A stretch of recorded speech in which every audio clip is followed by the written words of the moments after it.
Welcome to Boundless Pursuit, a weekly podcast providing motivation, entertainment, and education to anglers and outdoorsmen. I hope that the stories you'll find here will encourage you to chase your passion more fervently, to open your mind to new opportunities and perspectives.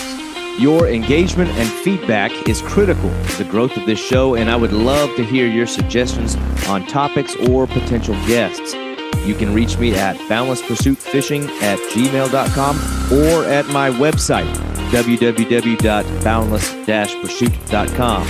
That's where you'll find all related articles, media, and merchandise. Please remember, the show will gain traction from your support. Be sure to like, comment, and share this podcast to your friends and connections. I'm your host, David Graham. Now let's get on to today's episode.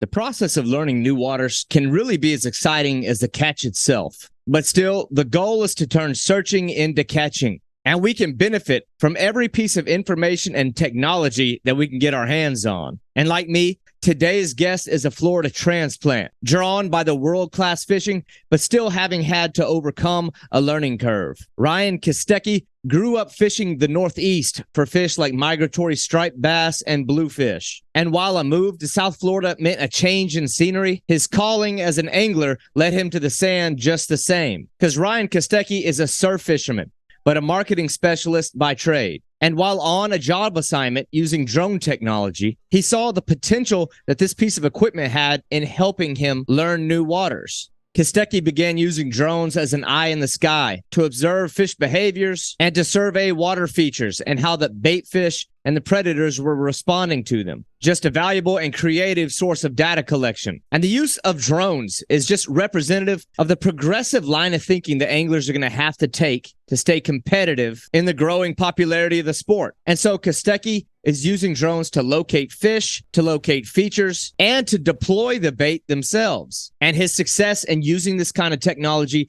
is evident through numerous shore-based caught jacks, tarpon, and snook. And so during this conversation, we talk about the learning curve of piloting a drone and some tactics that an angler would need to be mindful of when flying drones for the purpose of fishing. And we just talk about shore-based fishing in general and some unexpected finds in the sand. This is an awesome angler with a unique angle and skill set. This is Ryan Kostecki of Chum Slick Advantage. I don't know, man. I got a long bucket list, but I don't know how much of it I'll be able to get done. But this well, the next trip that me and my girlfriend were taking, she's like, would it be okay if you didn't bring a fishing rod on the trip? And I'm like, and she fishes with me all the time, right? So like, she's like, maybe we could probably just do this. And I'm like, absolutely, like Mayan ruins, here we come. Like I'd be all about that. Yeah, that would be cool. Yeah. Yeah, but maybe for like the first day or two. I'd go somewhere that does not have water. Because damn well, if you get out there with no rods, you're about to see like some stuff you've never seen before. No access to it. When you're traveling like that, it can be a challenge. Like when I first came down to Florida, I didn't touch a fishing rod for like 8 months. 8 months, and I was like, because I was like, I didn't know anything about anything down here. And I was like, how do I want to tackle this? Yeah. So it was like, I didn't know anybody or, like I didn't know even where to go because in this stretch of Palm Beach County, there's really not much content out there about like beach fishing. There really isn't. You go to the inlets and you do your thing there, but outside of that, and you're on your own there. Yeah. And yeah, it's like I like wasn't ready to make the full commitment. Well, ironically, when I first moved to Florida, which was going on 6 years ago, the first week I was here, I was still in Airbnbs. My family hadn't even moved. We came over from Arkansas. It's not where I'm originally from, but that's where my girlfriend's from. Yeah. Arkansas. Cool. Yeah. Little Rock. We moved. My brother lives in Little Rock. We lived in the Northwest, up in the Ozarks. But I don't know, man. It's not where I'm originally from. It got old. For me, it got old fast. it's a nice It place. did. But the first week I moved down here, I was still bouncing around from Airbnb into Airbnb, and like 90% of my fishing gear got stolen out of the back of my Jeep. So I was like, oh no! I had left the back hatch door. I guess it wasn't fully closed, so it's on me. But yeah, all my land-based shark fishing gear gone. Like everything that I really wanted was gone. Like my big game, like everything, like thousands of dollars in gear, gone. And but anyway, well, let's dive into this thing because Cool, man. I want to get into the juicy stuff because the stuff that you do has been really interesting and fascinating to me for a long time. But it's like I didn't really find anybody who could like be the guy to lay it on me. But we sort of met through a mutual contact, that being David Rocca, and like you just alluded to, you kind of moved down here, and I want to know from where, sort of maybe the fishing you were doing prior to coming to Florida, because I didn't even know that. I didn't know if you were Florida born and raised or what. But your connection to David on the surf, how did y'all get linked up? How'd you come across that guy? So I guess like, again, through a mutual friend, and you might know Joe that kind of, made the introduction. But so I originally came down here from Massachusetts. I grew up and spent a lot of time in a town called Mashpee, which is on the Cape. And I spent a lot of time in Dennis, and then a lot of time really on the eastern seaboard of Massachusetts, or close to. So I was like through and through a surf fisherman. And like, man, talking about like fishing with some of the greats there, alongside guys like Tony Stetsko, who had, at one point was the world record striped bass. So like he ran, or him and his father ran a tackle shop in Orleans. That was our spot to go to. It's called the Bait Shack. And just, amazing times, amazing memories there. And just a lot of alone time on the beach, really, especially in the fall. Dude, that is funny. I didn't know that. I'd seen a couple of your photos of like some big bluefish and stuff. So I think I'd gathered you'd at least spent time up there. That is a culture of fishing and a culture of fishermen, like characters. It's really like become an interest of mine, like within the last like 2 years. That I don't know, that northeastern sort of surf scene.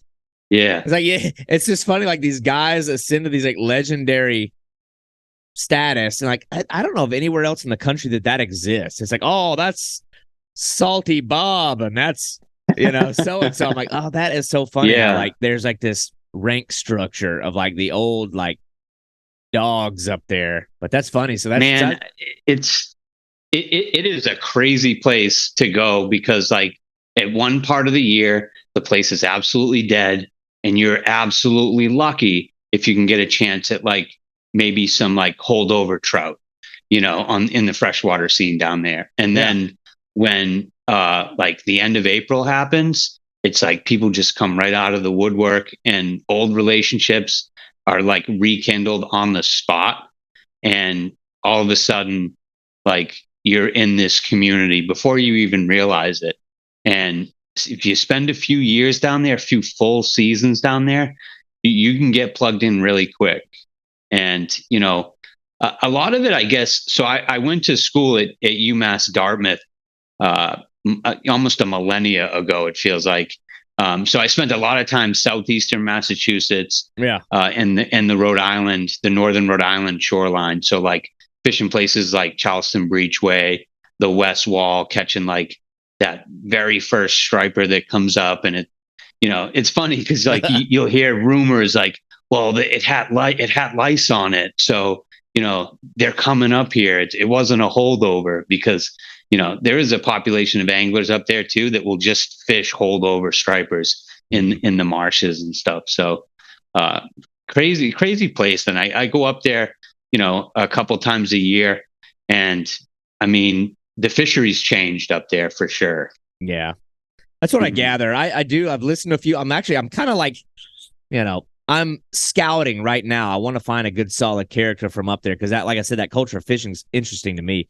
Like the characters, I don't know if it's like inadvertently so entertaining too, like to listen to them talk, but it's like there's like this abrasiveness to those guys. I'm like, oh man, it's like, do people like really share space on the sand like amicably? Or is like you got to earn your rights to be on this turf? I'm like, what is going on with these dudes? I think the answer to that's no. Sharing is not caring up there. Yeah. And like you're cool if you go to the spot with another person. Yeah. Or if you're solo and you happen upon, another individual. And, like back in the days of when guys like Tony Stetsko were out there. I mean, the guy's a beast. He would just fish alone, and it would be like the end of October. No one else even within miles, and you're just fishing this beach, and then all of a sudden you're right next to, like fishing right next to legend status, and you're just like, I should probably put the rod down and start taking and watch. Yeah. And it's just, it kind of gives me a little bit of goosebumps just thinking about it. Cause, even to this day, he's still, obviously he's passed on, but he still has a huge presence, and you can feel his presence out there when you're fishing. So it's really some good stuff. Well, that's good. That's like, to me, that's the difference between a good angler and a great angler. You meet these people, like if you can put your ego aside and like accept the fact that you can learn something from another person, man, you're on the way to getting better. I don't know, dude. I don't know if you're like, I don't fish with a lot of people, but it's like, you definitely come across people every now and then that like they have no intention of learning anything. And like being the student, right? Like, man, dude, your ceiling is low. Like you need to get out of your own way and accept that you don't know, like you don't know everything. But that's cool. And it's funny that you mentioned that, because like me and my little brother Adam, we spent like, on the bikes, and when we got our first cars, and we would just go from bait shop to bait shop, right? And trying to find out like where the bite is, like where it's happening. And we try to get the intel from the tackle shops. And it's like, you go in there and it's like they're speaking another language to you, yeah. And you're kind of just like, what? He didn't really tell me anything. He didn't say anything. And so like all these years later, and you figure out like, they didn't say anything because they don't know anything. They're in the tackle shop. They're not making casts. So from a very young age, it was like, we have to go out and create this bite on our own, And then when you talk about like surf fishing in the Northeast, especially during the summer, like that's exactly what you do. You get your high percentage areas, and you say like, high percentage tides, and you say like, okay, the fish, there's a really good chance they're going to be here, and if you see them, and if you can tell that they're there, you can, by certain techniques and certain plugs and certain retrieves, you can create this bite around you with a couple of anglers right next to you, where you excite the whole pile of fish, and they're just going nuts on you every cast. Whereas like 3 minutes ago, before you got there, it looked like a desert. So it was, you couldn't tell there was anything there. Yeah, I like that you describe. I don't know, man. Like that experience of like hopping on the bike and like having a real childhood. Some of us have the fortune of being able to say we had that, but it's like you're describing a learning process that's much more tribal and much more like learned and like boots on the ground than maybe what you see today. And you did mention something about like the scene is changing. What do you think was like the catalyst for the change? I mean, is it probably because nowadays you can get on your smartphone and see the background of somebody's photos and like, I mean, I think what changed it was there was an absolute slaughter at the Cape Cod Canal, like 2016, 17, and 18. And so slaughter, not in a negative way, but they murdered, they caught a ton of fish, all big fish. And I can't really speak to like the ethics of what was, going on there. But I think that opened the door to a lot of different anglers to go down there and catch monster fish with absolutely no knowledge, with absolutely no know-how, and they got spoiled real quick. So like, so they went down there, me, and when you say slaughtered, they like what? They were taking out big spawners, something like that. just they were just catching a lot of fish, not treating them correctly, and then and not just a lot of fish, massive fish on just about anything you threw in the water, because for whatever reason, those years, I guess it was a very, very large class of fish that had matured or that had been maturing. Yeah. And man, all it really takes is a couple of really good bites to happen at a spot like the canal before people start hearing about it. And then you have tons of people coming from Jersey, New York, Rhode Island, Maine, New Hampshire, like everywhere. So again, with like creating the bite, you have all those people down there. Obviously, you're going to get more reports of fish being caught just because, you're fishing in, one of the best places on the Eastern Seaboard. Mm-hmm. But, for that particular spot, I'm not really a big fan of it. I spent probably, 35 years down there, and I fished that place probably about 7 times total. Yeah. There's something about a geographical bottleneck that the Cape Cod Canal is that is kind of a turnoff for me. It's almost like it doesn't take any skill really. Now, don't get me wrong. There are some tremendous anglers that fish that place and that know, hole 32 at this minus tide on this moon, and they catch huge bass. It's almost like a Boca Grande Pass on my side of the state, where it's like bumper boats out there for a bunch of piled on top of each other fish. Yeah. I mean, all in all, it's a great community there. But I think when I say that, the fishery changed a little bit, that was like the biggest catalyst. It got a lot of people involved into the sport, which is good. But I think what was lost was, some knowledge and the pursuit, because, all you have to do is show up there at dawn and you're going to get a 30, 40 pounder. Well, that type of fishing, I think, is really interesting. I've never experienced it. It's something I'd love to do, but it's very interesting to me how like cyclical the striper scene is, where like you mentioned the word class, where it's like you get these like schools that are like, it is a class, like almost like a graduating class that, they're the result of a good spawning group from some seasons past, where maybe whoever was fishing that class was responsible with them. So it's like you can take these fish and hammer the hell out of them. And now, what is it? 2 years later, you're going to wonder where all the fish went, not realizing or ignorant to the fact that you yourself interfered with a spawning pattern or something. It's weird to me, the cause and effect that those mass migrations like have.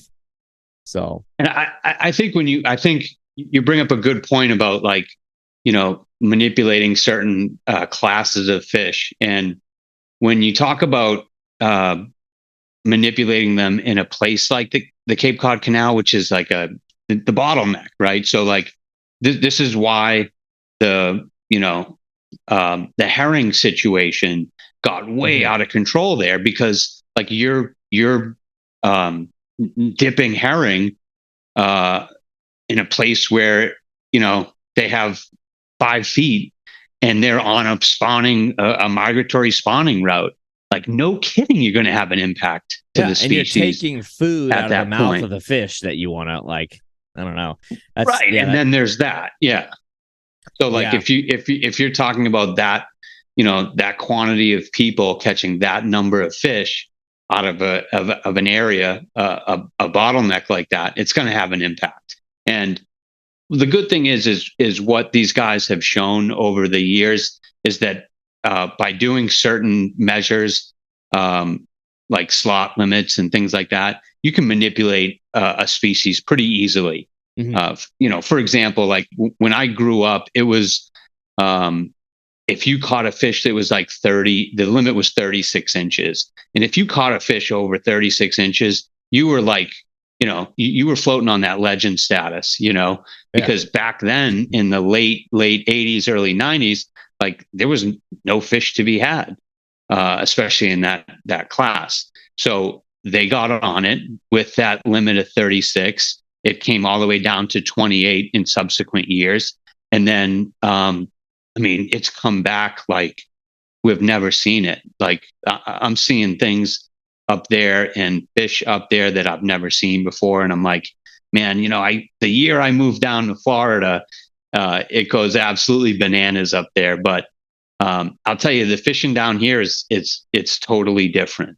Yeah, it's totally different. That's what I want to get into, is kind of like some of the differences that you observed. And I like your Florida stuff's really what brought me in and what I saw, but I can't it's I want to touch on some of that northeastern stuff. Now, the one that gets me up there, I wonder if you ever did this, like, you're doing shore-based stuff or surf casting. The guys that like literally just like float in the water, like they're just floating around. What do they call it? Skishing or something? Swishing. Yeah. Swim fishing.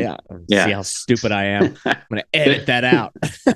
That's for the New York guys, man. Don't even put me in that category. Okay. I don't want to, yeah. Because I know you can offend a guy up there, like if they're Boston guys don't like the Jersey guys, and these guys don't like those guys.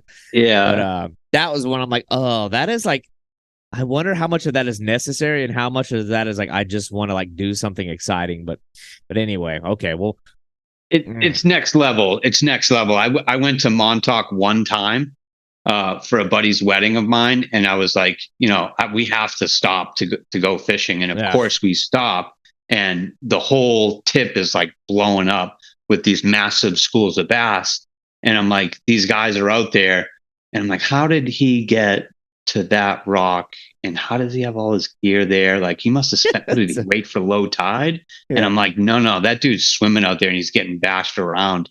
So they took that mentality and moved it up through, I don't know how familiar you are with like Southeastern Mass and places like Westport, Gooseberry Island, the Breachways, all that area is built the same way with rocks. So you have guys that are taking that mentality from Montauk and bringing it up north into Southeastern Mass and even kind of North Shore. But the guys on Southeastern Mass, like all of a sudden they just started absolutely crushing these monster bass.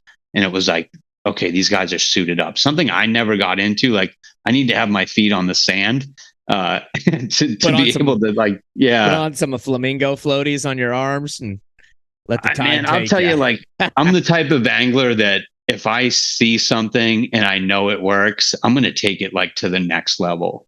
So I'm kind of like fortunate in a way that I never got into that, because you'd probably be talking to someone, a ghost, if you will, right now, because they do some risky stuff, man. Dude, it's one of those like fringe, like niches of fishing that it's like, it's almost more about the experience than it is about the actual fish. Like ice fishing is that way with me. There's a lot of different kinds of fishing. Like I don't even care what I catch. I just want to have done it. But I don't know about that one. That one's a little like, dude, them dudes are, that's wild stuff. But you asked about how I met David. Yeah, because I want to like segue into, because obviously you're a Northeastern guy, so then I it's like an obligatory storyline in your adventure or your experience as an angler. Yeah. Like, okay, so how do you end up down here? Like, what brought you down to Florida? Well, it was just a change of scenery. Like I've wanted to live in Florida or a place where I could fish full time, year round, and not be so like cooped up during like the winter time or the off season time. I just wasn't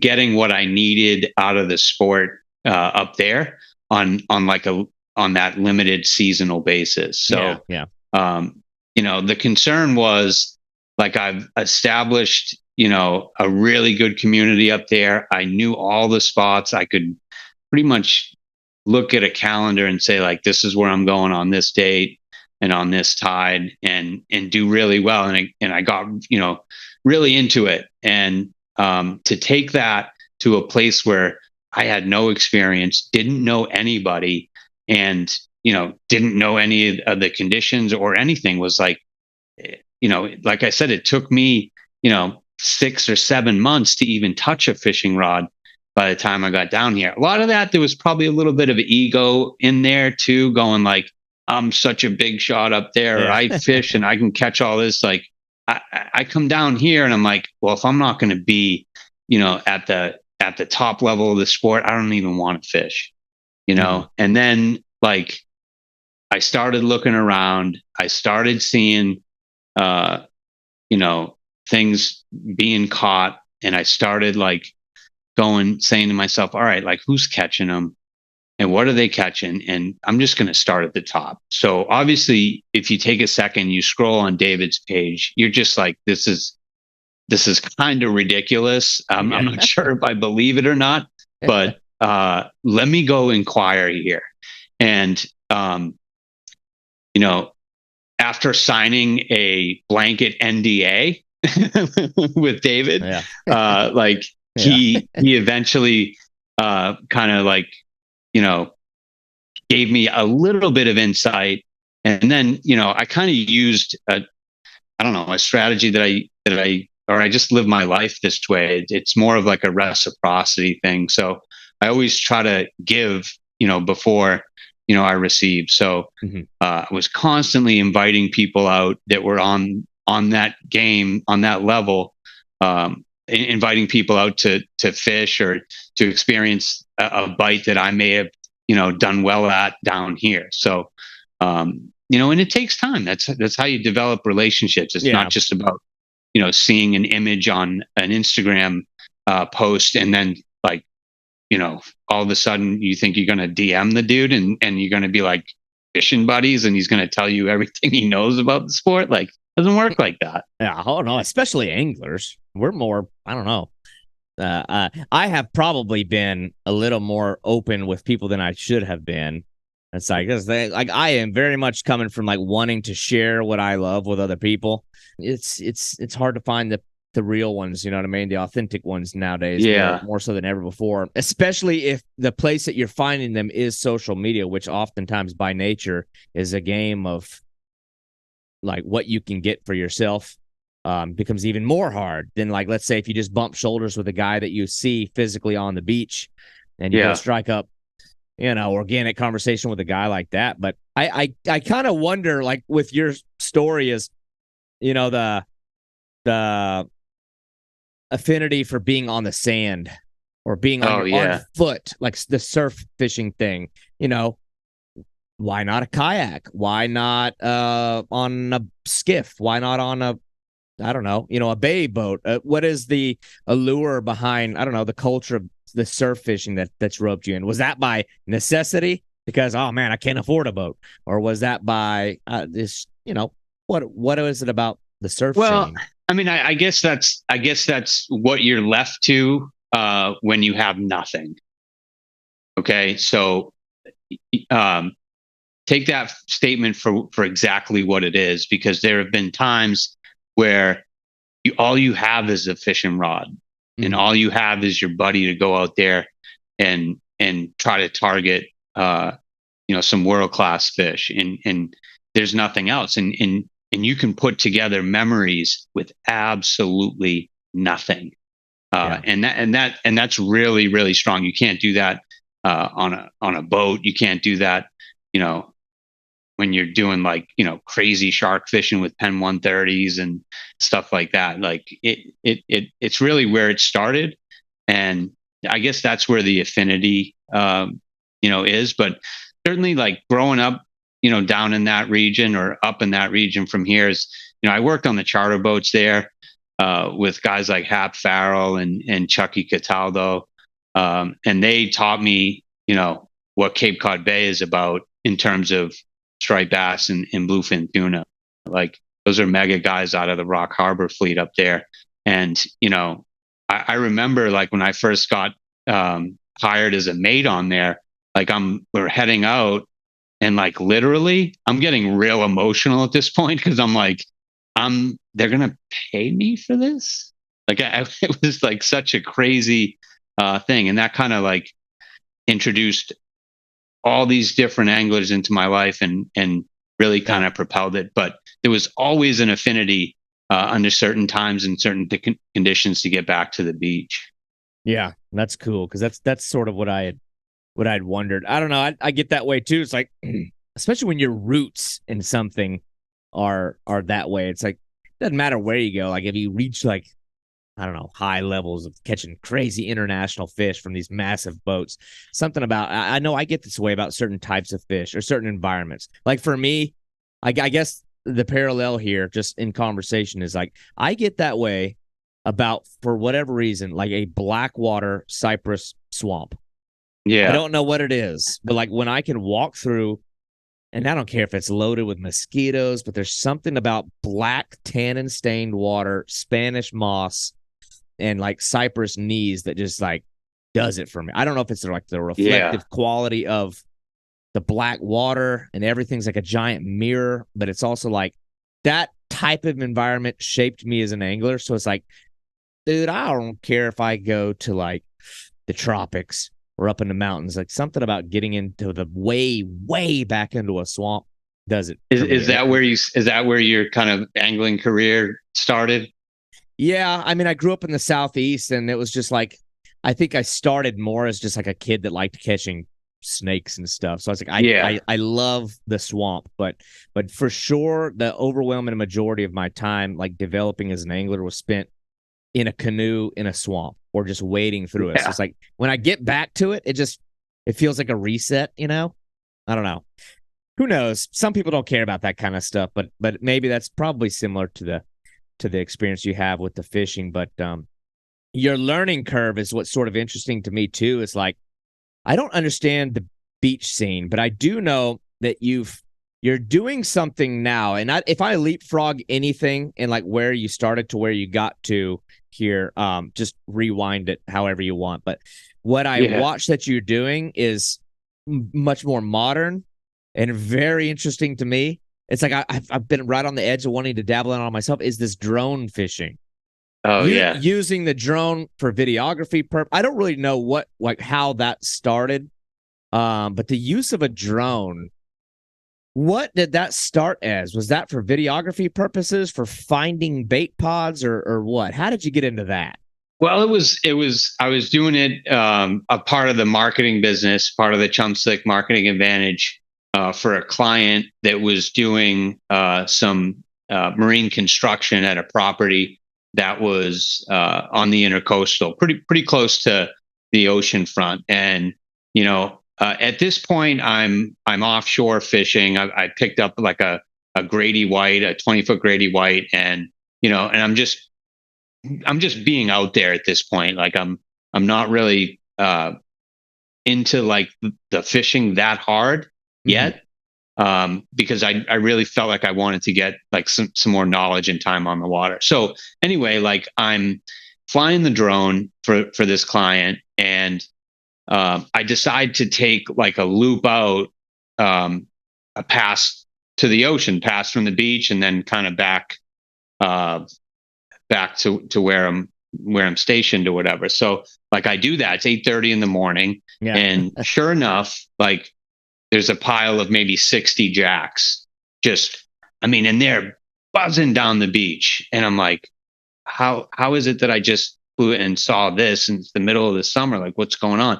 These jacks approach this. It looked like to be like a large bull shark in this formation where like the lead jack is chasing this shark down, and the other school's following it. They probably think it's like a pot of bait or whatever.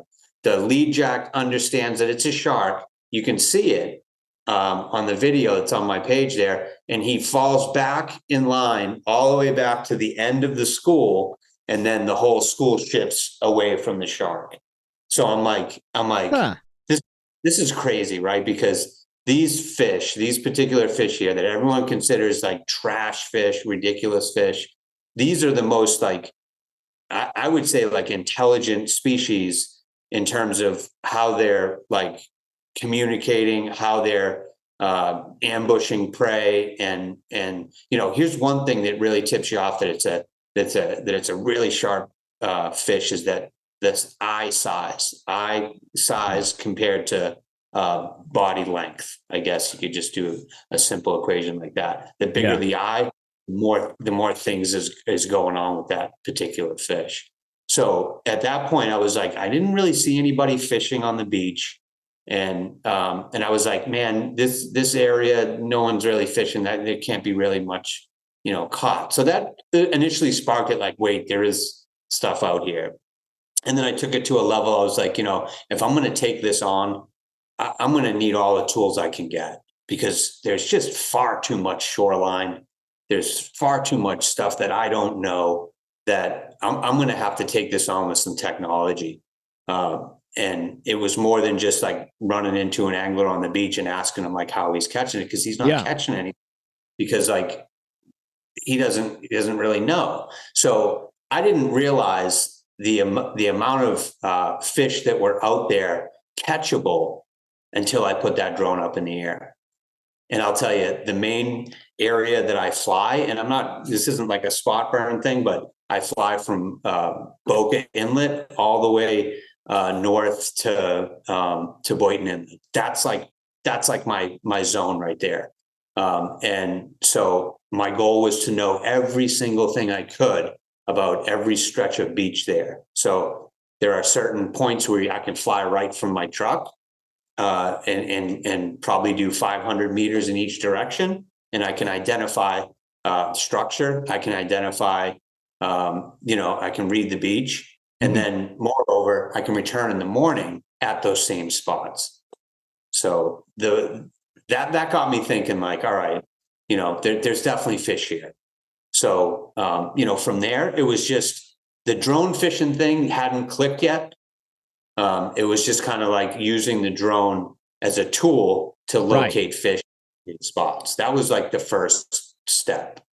And then was just a ton of just grinding away in the middle of the summer for snook was kind of like the thing. And then, when I'm flying, I always would see these tarpon pretty much all the time throughout every single, all year long. You would see them all year long. More numbers in different times of the year than any. And I'm just like, I don't know how I'm going to be able to catch these things, but I'm pretty sure that throwing a plastic artificial in front of their face, reeling it at 5 cranks a second or whatever the case is, they're not going to go for that. And so, I was just kind of like, do I want to take this on? How am I going to do this? So I was like, what if I just fly the baits out there? Traditionally, when you think about drone fishing, you see these people that are locating fish 90 degree, and then they're dropping baits on those fish. That's what people think about, like, oh, drone fishing. That's like people are like, well, how are you going to reel the fish in with the lure attached to the drone? And I'm just kind of, and I'm like, it's a pretty good point, because you don't. But at first I was like, how am I going to do this? So initially the goal was like, all right, how am I going to attach this, the line to the drone? The drone I fly has got a max capacity of 500 grams. So I got to make sure that, we're not like shark fishing with it.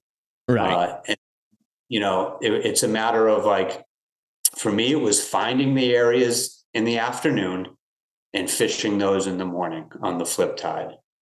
And that's how it started.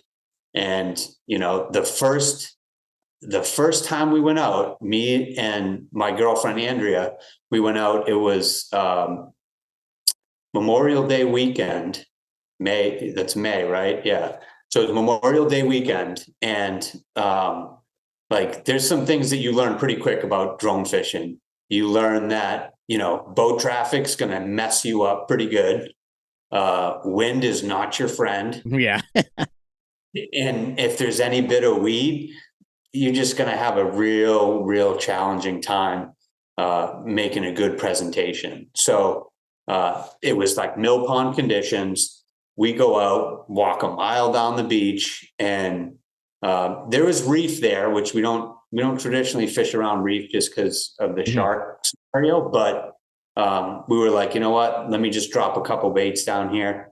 I learned the rigging technique on YouTube, actually, through Saltstrong. I don't know if you know those guys. Yeah. And they had a YouTube video of just a pretty simple bait rig. And, you know, I had some mullet in the freezer, flew it out there 200 meters, dropped it, and nothing happened for the first like 5 hours. And it was just kind of like, all right, I mean, this is probably not something that we're going to continue to do.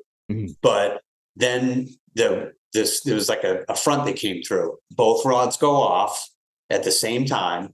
And I'm just like, you know, Andrea, grab that one. I grab this one. Jet skis are coming, crossing right over the fishes, jumping everywhere. And it was like, you know, from me screaming at the top of my lungs to a jet skier 500 or 300 meters out at this point, he's not going to hear me. Oh, yeah. So the rest of that fight was in complete silence because, you know, Andrea's filming and I'm just kind of like, I can't believe this is happening. And, you know, we pull it in. It's you know, probably I obviously don't have a scale on a fish like that, but it's definitely over 100 pounds and probably pushing 120 on a tarpon. And that was my first drop, first tarpon off the beach. Oh, nice. So at that point it was on. I mean, it was. So, you know, it's a very specific thing because you have to be committed to it. And when I say committed to it, the real thing I mean is financially committed to it because we're on Falcon 7 right now. So there have been 6 drones that are gone, that in the water, or they fall in the water, or they break, or you know, sometimes you can use them as parts. But I'll tell you, as soon as they touch salt water, it's over, man.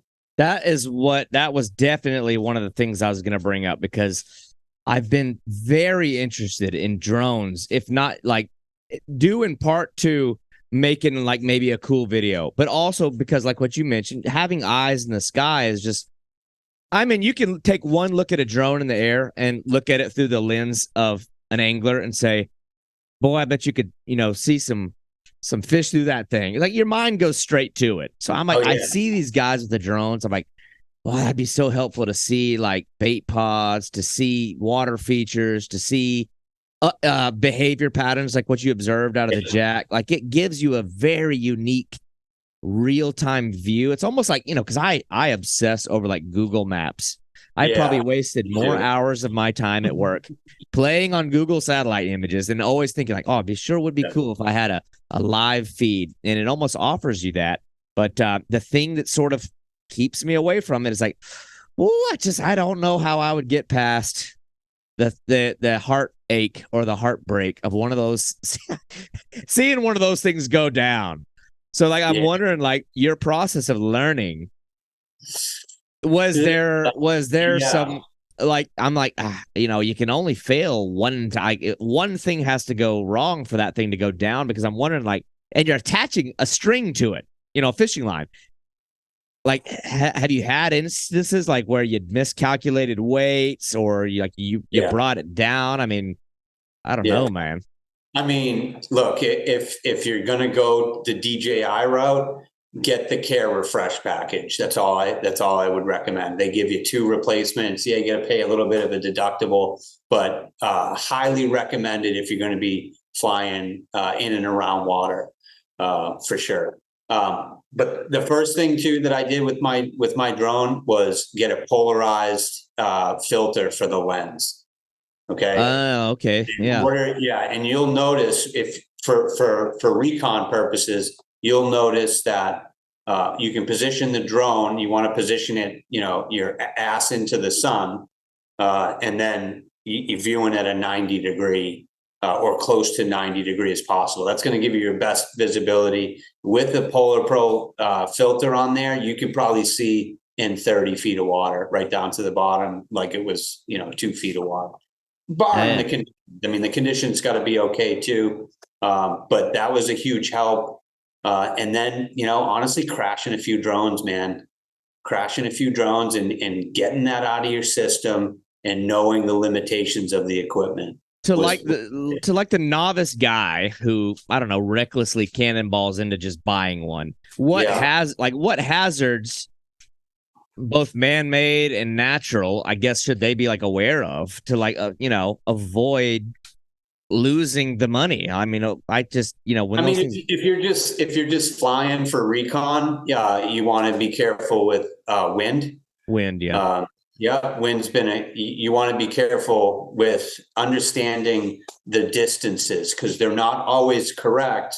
Actual sea level versus what you're reading on the screen. Mm-hmm. So like, fly that drone in front of you, and know what number is reporting on the device, and you make eye contact with it and say, okay, that's safe above the water, and it reads, 15 meters or whatever the case. You don't really want to go below 15 meters lower, because you're going to be in the water.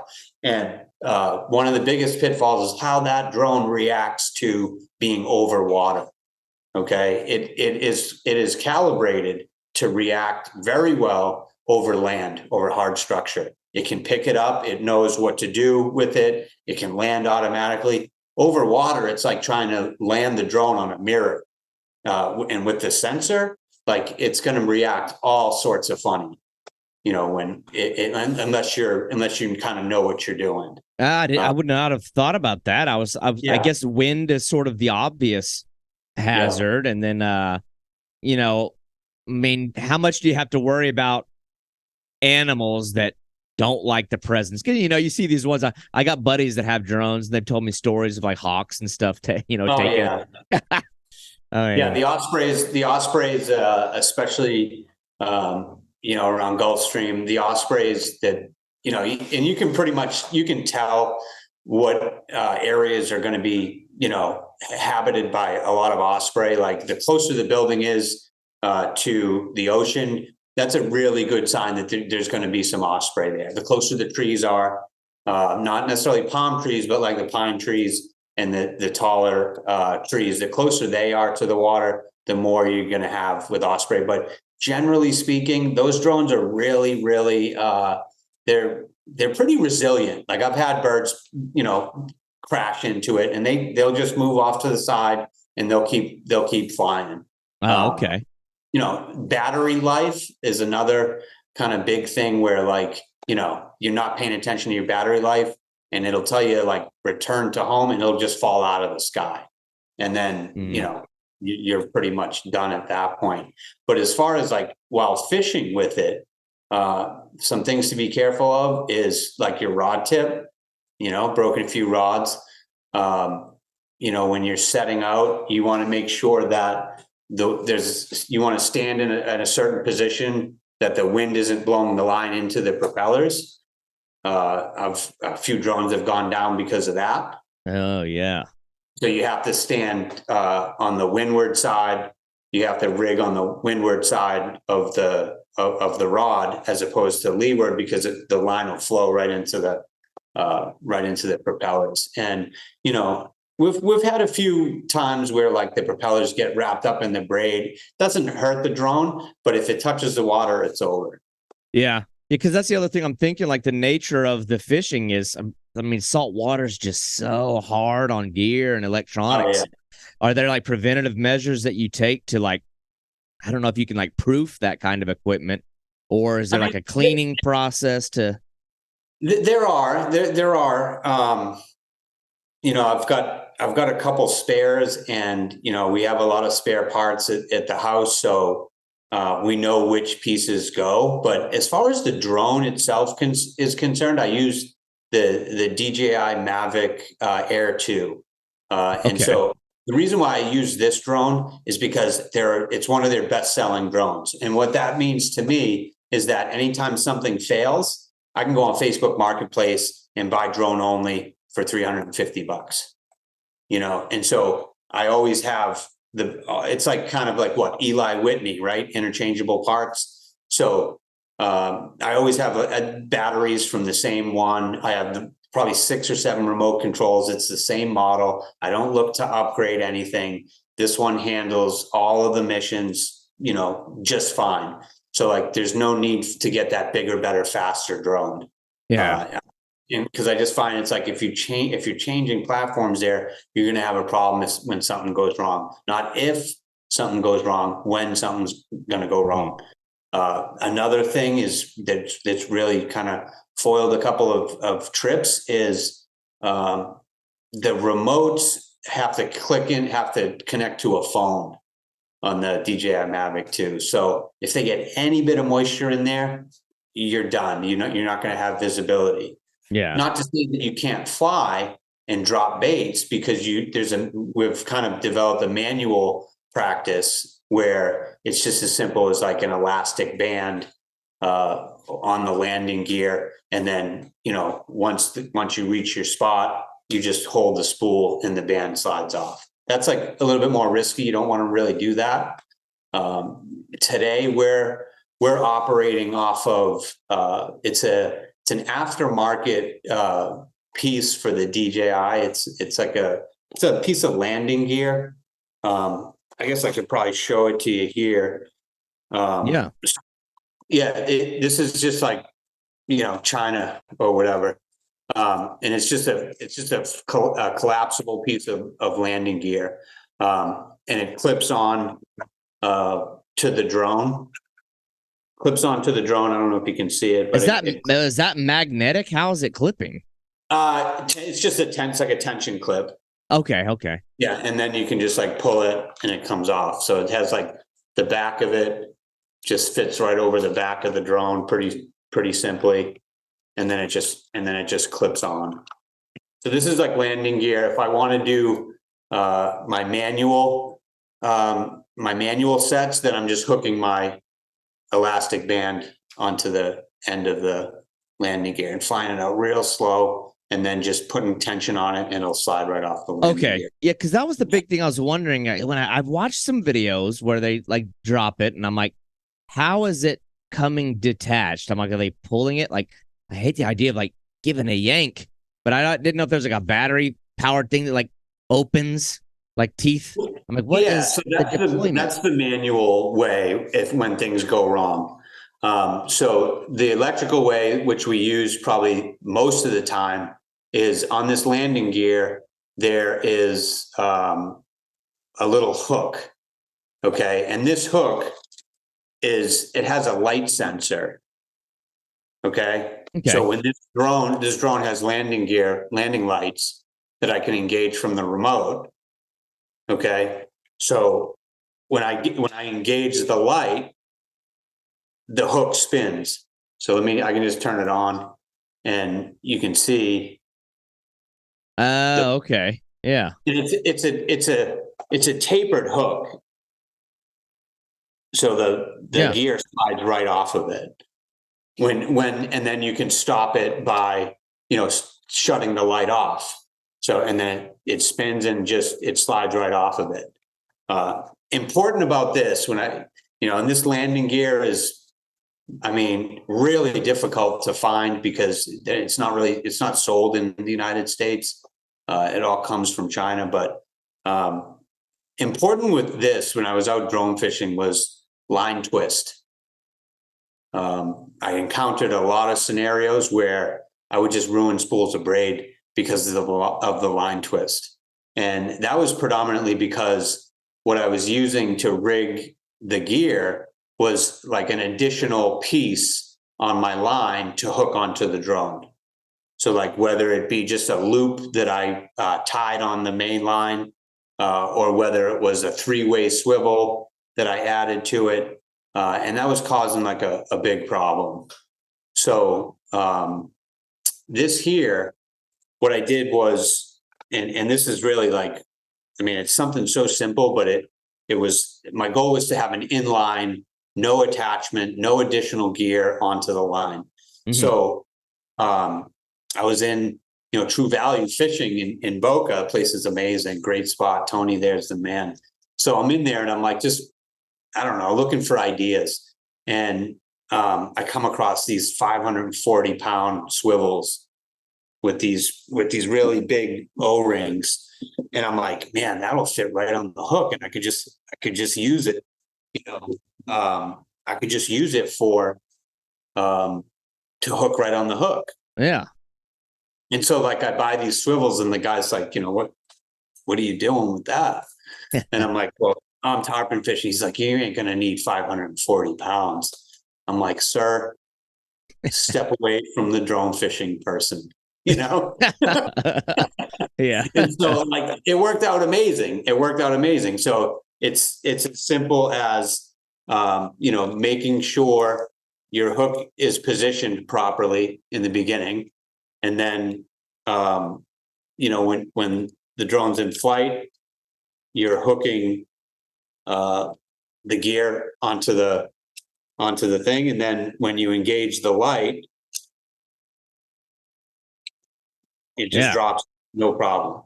So that enabled me to position baits in places that I would never traditionally be able to fish, and I guess that really brings us to kind of like the next spot. I mean, it's one thing to go out and just drop baits out there and catch fish, but it's really not that easy. Initially people think about drone fishing and think about like, all right, this guy's dropping baits on top of fish. Mm-hmm. And that's just not the case. The hours are put in doing the recon in the afternoon and then revisiting at the dawn tide in the morning. And so we've been so successful with the tarpon because of a few reasons. I really think we found something really, really special at a very specific time under very, very specific conditions. If you notice, all of the tarpon that we've caught, almost all, probably 99%, it's flat calm. These aren't conditions that you would traditionally think like you'd be catching fish. I've seen that. Yeah, I've seen that in your videos, how like just glassy it looks. And I was like, that almost kind of stands in direct contrast. Like talking to David, like he's like, he loves when it's just horrible out there. Yeah. And I'm like, wait a minute. So, I think that they traditionally will bite better on artificials when they can't see it. But what I call it the portal, really. We created this portal, and it kind of gives me chills because it's this moment in time in the morning under certain conditions when it's glass calm that every bait, and this is going to sound a little crazy, but every bait that you fish, you're on a multiplier of 2. Okay. And here's why. So the tarpon, right? They have eyes. They're like situated kind of on the top of their head, so to speak, more so than like a jack, the eyes are on the side of the head. So what happens is, and I didn't realize this until we started taking like underwater imagery of what was going on and release videos and stuff. And the calmer it is, that top of the water, it acts like a mirror. Okay. And we're fishing, not very deep. I would probably be shocked if it was over 10 feet out 200 meters. We're really locating places that have no structure. We're locating places that are basically like a desert, okay, underwater, because we really want that tarpon to come and we really want him to see that particular bait. I don't want anything else in the water to cloud the issue in terms of reef, in terms of vegetation, in terms of other structure. I want my bait to be the only thing it sees. Okay. And so it's really important for us when we fish out there to have baits that are a lot of surface area and that are very flashy. Okay. Baits like big sand perch, they can be dead or alive because they're really flashy, silver. And when they're laying on the bottom, when the sun comes up, a certain degrees above the horizon, those fish, they can see both directions. They can see the bottom off the reflection of the surface. Okay. And they can also see the bait in their regular view. Yeah. So that's why I say we're fishing a multiplier, because every bait, they can see it twice. That is cool. I would not have thought about that. Yeah. And all of the bites that we get, are at a very specific time in the morning. Granted, I have caught fish in the afternoon under certain conditions, but the majority of these bites are happening, an hour after sunset. The clearer the day, the better the fishery. Okay, that's interesting because that's one thing I was asking is like, I wonder what the ideal conditions are, but yeah. So ideal condition would be like I would say if anyone's looking to take this on, I would say areas where you've got a fair understanding of tarpon and kind of how they interact, their migratory patterns, and where they winter. I guess it would be important. But if you're looking for like productive areas, dude, I mean, empty areas, places that you wouldn't really consider even going sometimes because you're like, there's nothing there. But those areas, they use them up and down the coast. They use them as like a highway. Yeah. And they're always moving, and they're different fish that we catch. Very rarely, will it be the same fish, because we photograph all of them, and we've got a pretty good understanding of like the unique characteristics of each fish. So you'd be able to tell if you were catching a fish multiple times. So condition wise, man, blank desert, no structure. The more structure I fish near, the more problems I have with sharks. I want to stay away from the shark species, just for this particular bite. And then, bait wise, I'm not looking to make a big scent trail. I'm not looking to put a lot of scent in the water. I'm concentrating on how the bait looks. So okay. Now I've seen some of these drones like on the market that they look like they're even designed to land on the water, or they're like designed for being near water. I'm sort of like wonder like what, I would think that anybody who's just getting into it may stumble upon that and assume, this is the route to go. But so then I wonder like, well, why have you gravitated? You got to know which ones I'm talking about. They're like orange or they're like red or something like that. Yep. Those, I mean, certainly good drones. Certainly, they're very stable drones. For that price, you could probably buy like 3 or 4 of the Mavericks on Facebook Marketplace. Oh wow! Okay.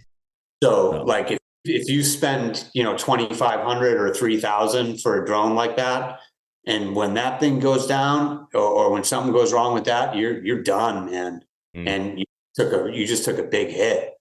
If it's done right, and you're on Facebook Marketplace, you're not buying the best drone out there, okay? Because all I needed to do is carry a 12-ounce bait out 200 meters. I don't need any of the frills or release clips or anything like that. I need it for one purpose, and that's it. Yeah.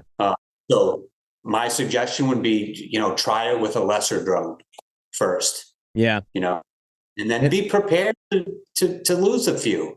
If you really, really want to dedicate yourself to that and you want to be good at it, yeah, man, you got to feel how it feels to crash one of these puppies. I don't know if there's opportunity. Well, surely there is, but I mean, I guess surely you maybe urge somebody, a smart person, their first flight ever probably isn't going to be at the beach. They're going to go to like a park or something to practice. But I guess maybe this is an apples to oranges kind of comparison. But it's like, it's in the back of my mind, but you also see these, I don't know if you call it a drone, but there's like these bait deployment boats. They're like these like remote controlled boats that and I don't mean like the carp style ones where it like goes out and dumps a pile of corn. I've seen these like wild looking ones that like they like fly across the water. I've seen them like drive through giant tidal waves and roll over and keep going. Is there like, like what advantage would a drone have over that? Or is it really just like, you're kind of comparing two different applications altogether? I think one of them's called an aqua cat or something like that. Anything that can get your bait out there is going to put you in a good spot. I don't know so much that I like, technology like that, you may run into problems in weather, you're going to run into problems if there's a little bit of weed out there that you're not seeing. Mm-hmm. And then, yeah, just the less commotion going on in the water is you just kind of want to stay with that. And then you don't have the advantage of the top down if you want to look around. Yeah. You couldn't see anything. I guess that's the kind of the glaring advantage that the drone will always have. I see those things and I don't really know how they run it out, but I just, your mind kind of goes there. Like you got this boat going across the top of the water. And I think in some cases they're even towing the bait out. Like, so what are you going to do if like a fish, I don't know. I don't know if something would attack the boat or like knock it down, but yeah. I just, because remember, we're fishing mill pond conditions dawn, so like we don't really want much disturbance in the water. Not, just because I don't know if they're that spooky, but you just don't want that in the equation, and then what happens if you, I guess, lose it? I think they're probably more expensive than a drone. Yeah. Well, now, so this is like a type of fishing that I find deeply fascinating. And I think obviously the advantages that it gives you as an angler, especially as a solo angler. Oh, you know what I mean? It's you're adapting with times. It's a modern piece of equipment that I don't think you should have any shame in using. And maybe we can even touch on that side of things, but like you're using it and you went through the learning process and now you're sort of championing it. And I love what you're doing here because you sort of like the lead blocker for somebody like me. I can pick your brains and maybe learn from some of the things that you've done. But do you have any involvement at this point now to go even a step further? Like you're using it, you're championing it, and now are you at all getting involved in like the products themselves as, I don't know, distributing or there's a there's a pathway for that. And I think, being on the podcast today and we're going to announce a giveaway too at the end of the show. I think that can potentially pave the way for a pathway for retail and products like that. But, I'm not, I've been in manufacturing and tackle manufacture. I've worked for the distributors before. I wouldn't say that it's something I'm looking to tackle today, but I guess what I'm out for really is to build relationships with good anglers, right? Yeah. That are looking to do good things. And when you talk about that piece of technology, I caught a lot of slack, man, from the old timers that fished in this region. Yeah. They would always, and not like kiddingly either. They're telling me I'm cheating and they're downplaying my skill level and all this stuff, which, at my age, like I could care less, but I'm like, you don't want to be casting shade like that because you're only casting shade on yourself at that point. But people will be people. Well, because that was where I've got a buddy of mine, this guy, Josh Dolan. He uses drones much more for like the videography side of things. But it was very interesting because we spent some time over on your coast just flying it just out of interest. And we just wanted to see what was down there.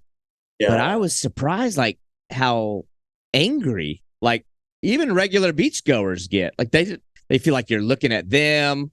You're trying to spy on them. It seems like it's one of those things that is, it's something new. And it almost feels like an invasion of privacy when something's up there that has a camera. But I also know, you get that way with any piece of new technology in the fishing industry where there's this initial reluctance to accept it. But then I immediately think, okay, but you're still a guy whose feet are on sand. And then you look offshore and see some of these rigs, these multi-million-dollar rigs with 300 horse outboards. They got crazy satellite GPS, the whole command center with these massive screens. I mean, you've got like Navy warship level technology at your dispense to go with this mass expansion of reach to get out there. It's like, okay, well, who's cheating now? You know what I mean? Like, well, no. wait a minute. Like, so it's I was curious, like maybe some of the pushback you had and what your rebuttal to somebody saying like, oh, that's not ethical or that's cheating. Look, Dave, like if I was going to tackle the southeastern coast of Florida, I wasn't going to do it and by on foot by the beach. There's no way that I'm going to be able to get to the level I want to be able to get for the time that I spend out there, just with my own two eyes. There's just no way. You're just there's no one's got enough time. I mean, if I was 20 years old again and I didn't have full-time work and I could spend all this time, yeah, maybe. But if you there's just far too much coastline. There's far too much real estate. It's very different because it's a straight beach all the way up. And if you look at places like the Northeast, the drones would be somewhat useful, but you can locate fish just by the geography of the topography of the land. Mm-hmm. You know where the fish are going to be, for the most part. Here, it's just not like that. There's just, you've got your inlets, and that's a totally separate piece. But like, if you're looking to do that, the true surf fishing is from the beach.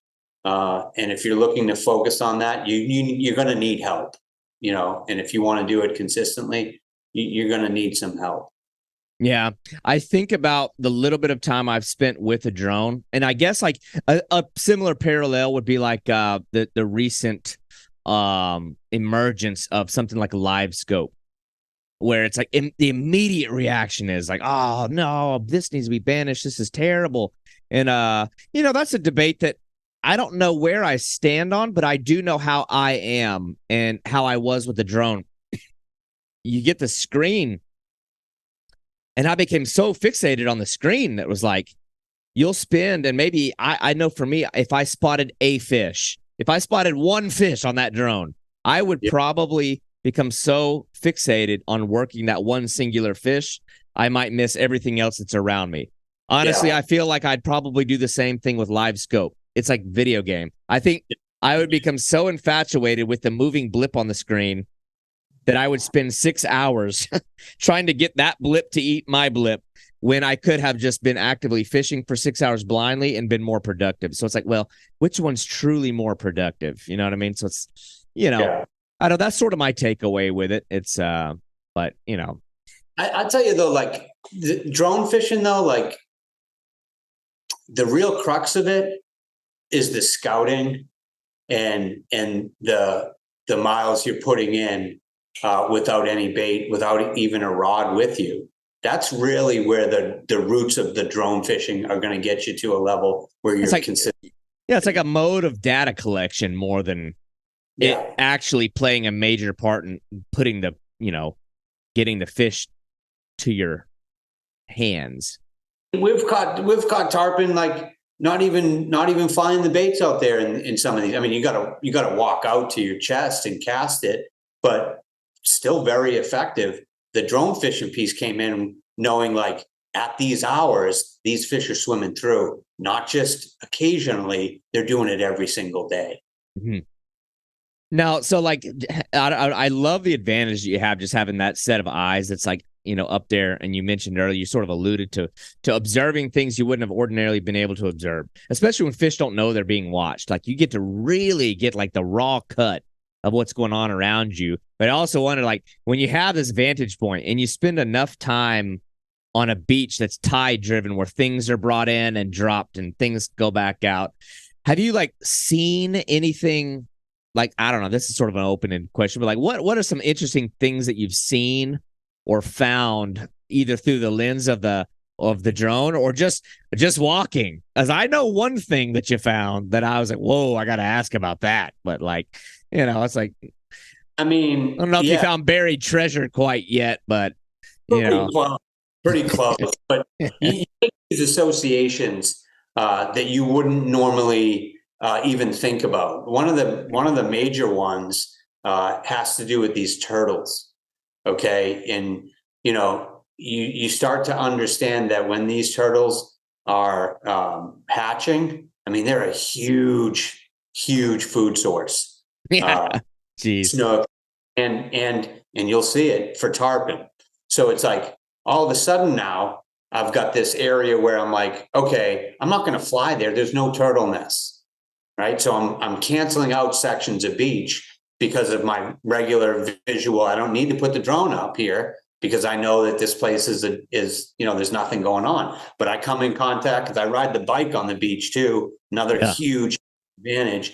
You come in contact with a section of beach and you're just looking at orange stakes everywhere, you should probably take a look, because you're not the only one that knows there's turtles there. So like that's one, we came across this one wasn't really drone fishing. This is like, probably 3 miles north of the cut there in Boynton, and like during jack season. So it's worth the walk. And so it's the first big push of sargassum on the ass end of the incoming tide.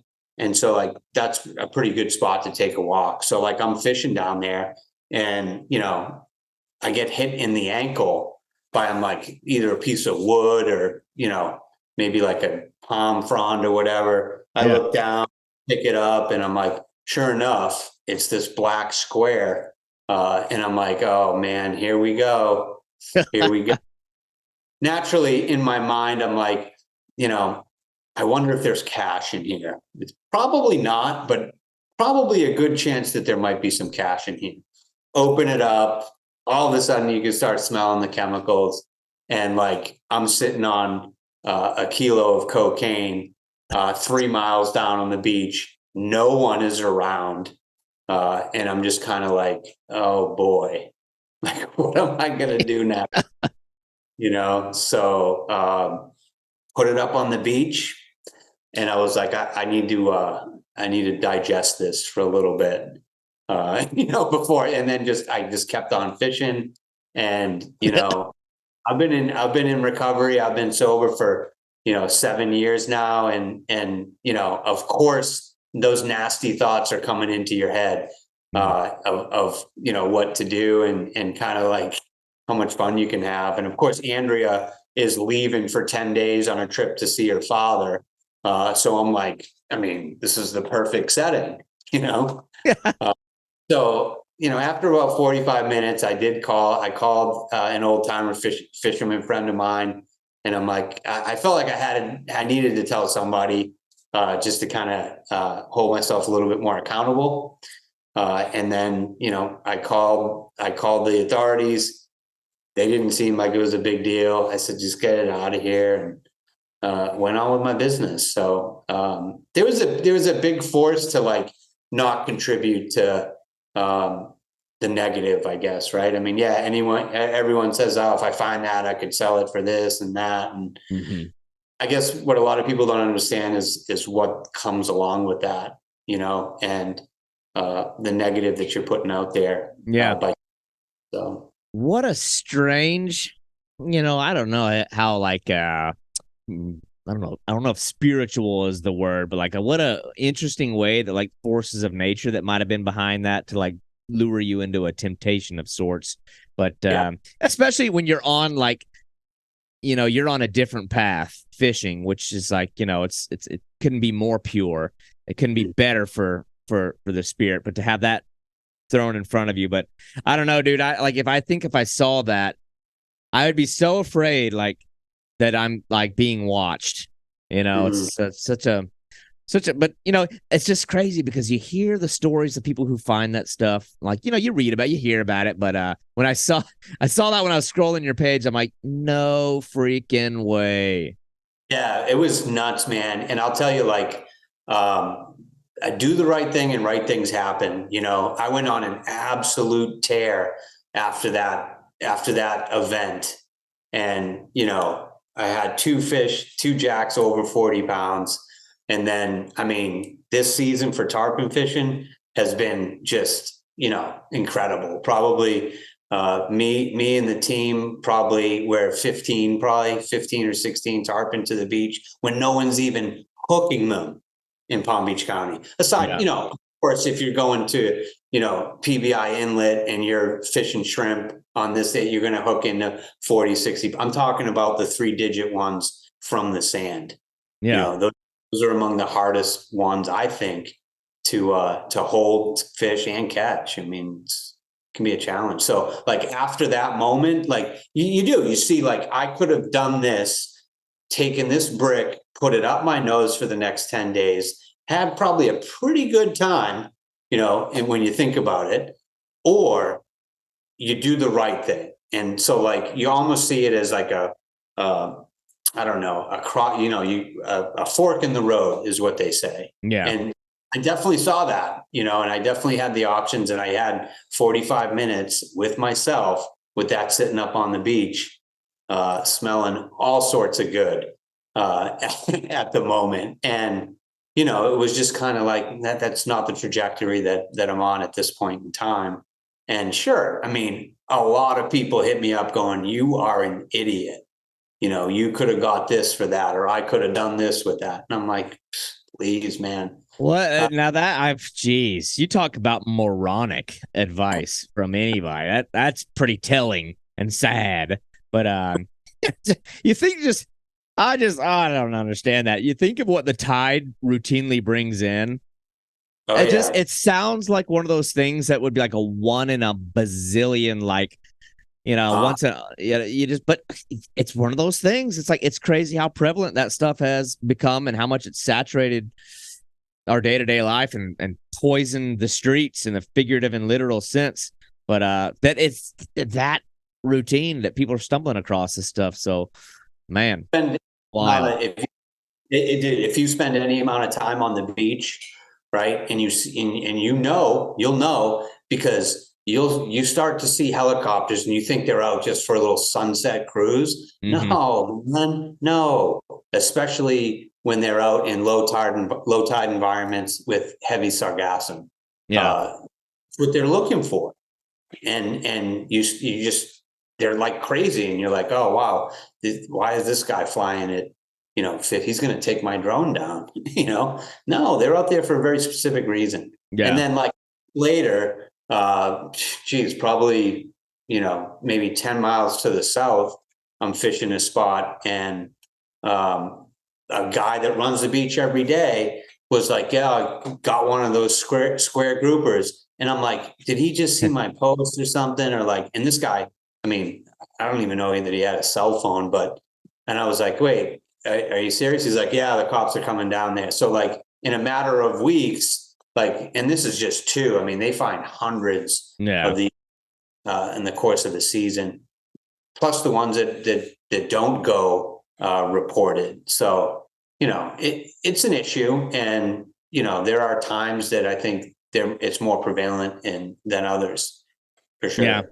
Yeah, it's a crazy thing. It's a scary thing because it's like the people that are packaging that aren't as stupid as folks might think either. Like a lot of those that are intentionally set into tide systems is like those folks know exactly how the tides work. They know exactly when it will arrive, where it's supposed to arrive, being carried by the natural flow of tides. So it's like, I don't know. I feel like, especially if you find a big enough one, you better believe somebody knows where it's supposed to be. I don't know, man. It would scare me. It would scare me, but yeah. The single one is, I think, a lot less scary. Yeah. That probably got lost in transit somewhere. So 2 weeks later, to the north, they found like 100 or 115 kilos that came up on the beach. Now that's something to be a little, scared of. If you roll up on something like that, I mean, that's a tremendous amount of dough. Yeah. But again, like, I mean, what are you going to do with that? And, I'm like thinking like, I could use the money, for sure, but I'm not going to mess with it. It just doesn't make sense. Yeah, I don't know. I'm just some dumb fisherman. I wouldn't even know where to take it to. My mind goes straight to thinking of all the kids that play on the beach and are like, going to pick something up and like play with it on the sandcastle. It's like, okay, well, you got to do something. But yeah, man, that was one I had to ask about.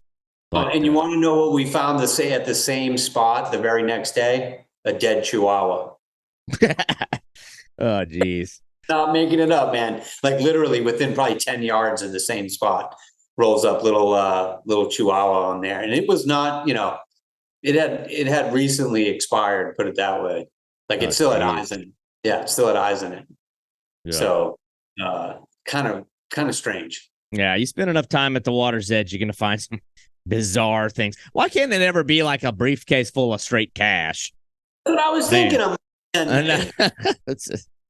Because if it's Coke, it's Coke. If it's cash, it's going to be cash. Like, Yeah.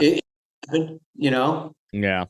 But no, not that day. But I am super thankful on what came after was just like an absolute crush session when it came to fishing. So I don't, obviously those probably two like don't seem to be connected, but I'm telling you, like, had I done the wrong thing with that, I wouldn't have been fishing. I know that. Yeah. Well, man, I've stayed as disciplined as I could to like navigate through this awesome conversation without like leading with the exciting product giveaway, because everybody likes free stuff. You know what I mean? This passion that we have is not cheap. Yeah. It can be expensive.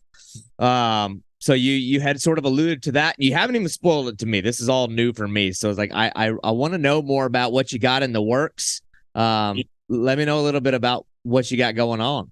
It's in an effort to expand the reach and to meet other like-minded anglers online on Instagram, ideally.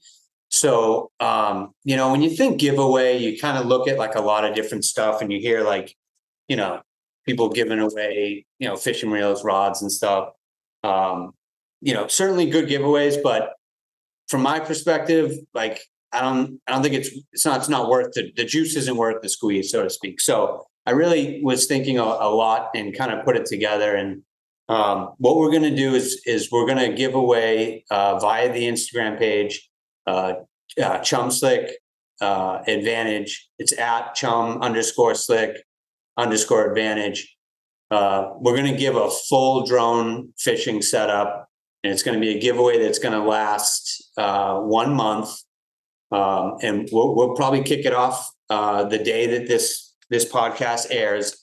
And what it includes is the following. So it's going to include one DJI Mavic Air 2, fully set up. The only thing, minus the polarized lens. Okay. So it's also going to include the custom drop system, fully functional. It's recharged by a simple, it's an old USB port, and you can recharge it. It's good for 300 drops. It'll include 2 batteries. Okay. So you recharge them, a full charger, full remote. It's basically a full drone fishing setup. And I don't know where I put the box here, but and I'm going to send it out. It's going to come in the bag. And here it is, guys. This is a big deal. Mavic Air 2. Oh yeah, it's a big deal, man. Bag and everything, drop mechanism included. And then like the real meat of this thing, seriously though, it's the custom rig, man. Oh yeah. Like, forget the drone. Like, how's he rigging that? Okay. Right. And and that's going to be included, and it'll make a lot of sense as soon as you open it up. Yep. So we're going to put this on the Instagram page. It's going to be in the form of just like a standard post, and then pretty traditional stuff, tag a bunch of people. I think the value there is enough to have you link it to your story and share it to your story. In total, I would probably say, obviously it's a refurbished drone, but brand new, you're probably on the order of like a $1,500 setup. Mm-hmm. Refurbished, I think on the marketplace, you could probably pick it up for maybe $800. So great way to get started. And I love putting it out there on the podcast. I appreciate that, David. Well, dude, that was a surprise to me because that was a much more charitable idea than what I had in mind, because we're not talking lures here or just some custom rigs. We're talking about something that's got massive value in a multitude of different applications and uses, whether it's for dropping a bait or just for, I don't know, having eyes in the sky, whether you're videoing your kids playing in a field or using it for fishing, which is what I would like to do. But dude, that is awesome. I selfishly wonder, can the podcast host partake in this himself? But every man for himself. Yeah, that is absolutely. awesome, dude. It's going to be the Instagram post is up there, and basically it's just comment in the comment section of the post. I'm in, and then it's going to be real simple, where we just pick a random number generator, and it's going to tell us which number, and then we're going to count the number, count down the number of comments, and wherever it lands, that's our winner. So that's the most impartial way. But you do have to, tag 2 friends and post to your story, okay? Because, ultimately here we're trying to grow the page. Yeah. If my goal is to get this puppy to like 10,000 through the giveaway, it's going to run for 4 weeks, and then it's going to drop, right towards the middle of the mullet season. So don't get crazy on it though, man. You'll see a lot of stuff online about drone fishing, trolling baits on the drone, trying to, one of the most challenging things to do, which I haven't even really, maybe only tried it once or twice, is try to like spot while you're dropping. If you're trying to spot a fish and drop a bait on it, you better be really, really well equipped. But also you have to be okay with losing a drone, because that's a great way to do so. Yeah, I would start with the most basic approach for sure. And trolling a bait with one, especially with, we all know how, I've seen how those jacks can pull over there on your side. I mean, the things could just about pull down a helicopter, much less a drone. But yeah, dude. It's a good deal. It's opened a lot of doors. It's allowed me to fish and to find this little portal where these tarpon will readily feed on just about any bait that's on the bottom for that period of time. Is like, I mean, I'm really grateful to come in contact with something like that, and to be able to interact with those animals at that level, at that size, on almost on a daily basis, is pretty crazy. Yeah. Well, that's awesome, dude. But Ryan, I appreciate getting you on here. Remind the people one more time where they'll be able to follow along with this giveaway, how they can see what you do. Just one more reminder. I'm obviously going to throw this stuff up on the screen and everything, but Chum Slick Advantage, how do they find you on Instagram and anywhere else? Yeah, so I mean, if you just search Chum Slick Advantage on Instagram, it's a big red star is the page. But the actual tag is at Chum. It's at Chum_Slick_Advantage. And we're going to have a post on there. You'll know it very specifically for the giveaway for the drone. And it's just going to be a factor of commenting on that post, sharing, and tagging 2 friends. So the giveaway is going to run. It's going to take 30 days. So when this podcast show airs, that's going to kick it off. And then 30 days after that is going to be the end date. And we'll do a live random number generator on Instagram. And then, we also have my full support too. If you guys are looking to take this on, or even have questions on the gear, definitely, shoot me a DM. Always happy to help and expand the relationships here in Palm Beach County. For sure. That's awesome, dude. And man, appreciate getting you on here. I don't live too far away. Maybe in the near future, I'll come over your side of the state, and I want to see this thing in action. Show me the ropes in person, because I'd love to see it. I'd like to, I don't know, man. I love trying new kinds of fishing, and you've really tapped into something special here, and you've piqued my interest. So I really appreciate it, man. Yeah, thanks, David. Thanks for having me on. I love the podcast and looking forward to get out there with you. All right, dude. Well, you take it easy, and we'll be in touch. Sounds good. Thanks, David. All right, man. Thank you for listening to Boundless Pursuit. Tune in each week as we bring stories and insight from uniquely talented anglers and outdoorsmen. And if you enjoyed this show, I want to hear from you. Be sure to leave a 5-star review, as this is going to drive the growth and exposure of this show. And if you have feedback or guest suggestions, I would love to hear from you. And you can reach me at boundlesspursuitfishing@gmail.com. For all other collections of media and contact information, please visit www.boundless-pursuit.com.